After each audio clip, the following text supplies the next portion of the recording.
नमस्कार मित्रांनो, कशा आहात? आनंदी, उत्साही, श्रीमंत? यस, असायलाच पाहिजे. उत्साह कायम राहिलाच पाहिजे. त्यामुळेच जीवनात उमंग राहतो, उत्साह राहतो, आनंद राहतो आणि एक नवीन ऊर्जा आपल्याला मिळते. ती तर आपल्याला बोनस असते. चला तर मित्रांनो, एक आज आपण नवीन टॉपिकवर डिस्कस करूया. तो म्हणजे मित्रांनो, आपल्यापैकी बरेचसे 40 ते 55 या वयोगटातले असतील, तर त्यांच्यासाठी आज मी काहीतरी सांगू इच्छितो. मित्रांनो, या गटात आपल्याला वेगळे चॅलेंजेस असतात. आपण एका वेगळ्या लेवलला आलेलो असतो, थोडी मॅच्युरिटी आलेली असते, स्टेबल झालेला असतो आणि नवीन आपल्याला गोष्टी यामध्ये कराव्या लागतात. त्यामध्ये चाइल्ड एज्युकेशन, घराचा EMI, कार EMI आणि बऱ्याच गोष्टी EMI मध्ये चालू असतात. आणि हा पिरियड आपला बहुतेक EMIचाच पिरियड असतो. त्यामुळे थोडा फायनान्शियल क्रंच येण्याचे चान्सेस जास्त असतात. चाइल्ड एज्युकेशन, चाइल्ड मॅरेज ह्या गोष्टी आपण प्लॅनिंग केलेल्याच असतात, पण केव्हा केव्हा कुठंतरी काही गणित चुकतं, त्यामुळे आपल्याला त्यासाठी थोडं तंगी जाणवते. तर ह्यासाठीच काहीतरी उपाय आपण केलेले असतात आणि नसेल केले तर काय करू शकतो, त्यावर आपला आजचा हा टॉपिक आहे. त्यामुळे मित्रांनो, आपण काय करू शकतो, आपलं जे EMI चालू आहे, होम लोन EMI चालू आहे, बाकीचे काही EMI चालू असतात, त्यासाठी आपण आपल्या फायनान्शियल कन्सल्टंटचा जरूर सल्ला घ्यायला पाहिजे, त्यासोबत बसायला पाहिजे. बँकेत जाऊन आपलं होम लोन काय रेट ऑफ इंटरेस्ट चालू आहे, त्यामध्ये आपण EMI रिड्यूस करू शकतो का, किंवा काही वेळेस रेट ऑफ इंटरेस्ट पण आपण रिड्यूस करू शकतो, हे जाऊन आपण जायला पाहिजे. कारण एकदा आपण लोन घेतल्यानंतर परत आपण कधी बँकेत जातो हे आपल्याला माहीत नसतं. जायला पाहिजे मित्रांनो, रेग्युलर बँकेत जायला पाहिजे, भेटायला पाहिजे. काय चालू आहे, योजना चालू आहेत, काय इंटरेस्ट रेट चालू आहे ते आपण चेक करायला पाहिजे. आपण बरेच ऑप्शन त्यामध्ये असतात.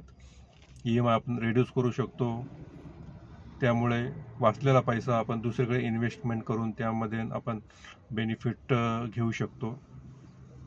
तर आपल्याला प्रत्येकाला फायनान्शियल ॲडवायझर नसेल तर आपण फायनान्शियल ॲडवायझरचा सल्ला घ्यायला पाहिजे.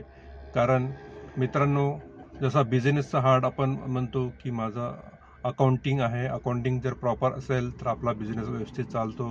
जर अकाउंटिंगमध्ये काही गडबड असेल तर आपला बिझनेस आपण करतो, कशासाठी करतो, तर पैशासाठी करतो. जर पैशाचा हिशोबच आपला जर व्यवस्थित नसेल तर त्यामुळे बरेचसे आपल्याला प्रॉब्लेम फेस करावे लागतात. तसाच आपला जीवनात आपण सॅलराईड असू किंवा बिझनेसमॅन असू, तर आपला फायनान्स आपण बघायला पाहिजे. त्यावर आपल्याला रेग्युलर रिव्ह्यू करायला पाहिजे.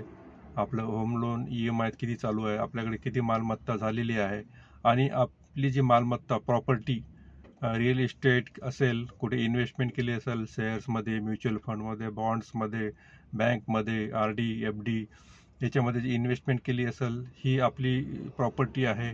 आपण जे होम लोन किंवा लोन घेतलेलं आहे त्यापेक्षा जास्त असेल असायला पाहिजे, आणि जी वाढायला पाहिजे. जे वाढत असेल तर आपण योग्य मार्गावर आहोत. जर आपलं लोन जर आपल्या प्रॉपर्टीपेक्षा जास्त असेल तर आपण जरूर नक्कीच यामध्ये विचार करायला पाहिजे. लोन घेणं चांगलं आहे मित्रांनो, पण त्याची परतफेड आपण वेळेवर रेग्युलर जर केली तर यामुळे काही प्रॉब्लेम नाही, आणि लोनशिवाय आपण दुसरं काही करू पण शकत नाही. त्यामुळे लोन घ्यायचं, पण आपली त्यामध्ये प्रॉपर्टी पण वाढलेली पाहिजे. प्रॉपर्टी एवढी असली पाहिजे की ते सर्व करून लोन वगैरे चुकतं करून आपल्याकडे भरपूर प्रमाणात अमाऊंट राहू शकली पाहिजे.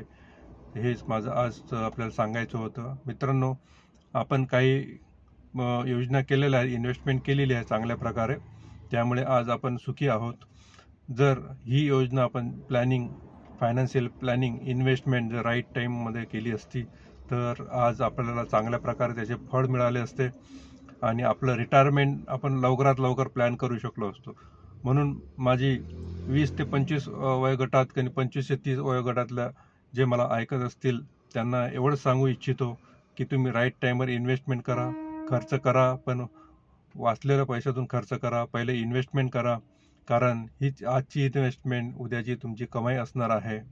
तरी मित्रांनो, राईट टाईमवर राईट इन्व्हेस्टमेंट करा. प्रॉपर्टीमध्ये करा, रिअल इस्टेटमध्ये करा, फंड्समध्ये करा, शेअर्समध्ये करा, इन्शुरन्स करा. टर्म इन्शुरन्स सर्वांचा असलाच पाहिजे, मेडिकल असलाच पाहिजे.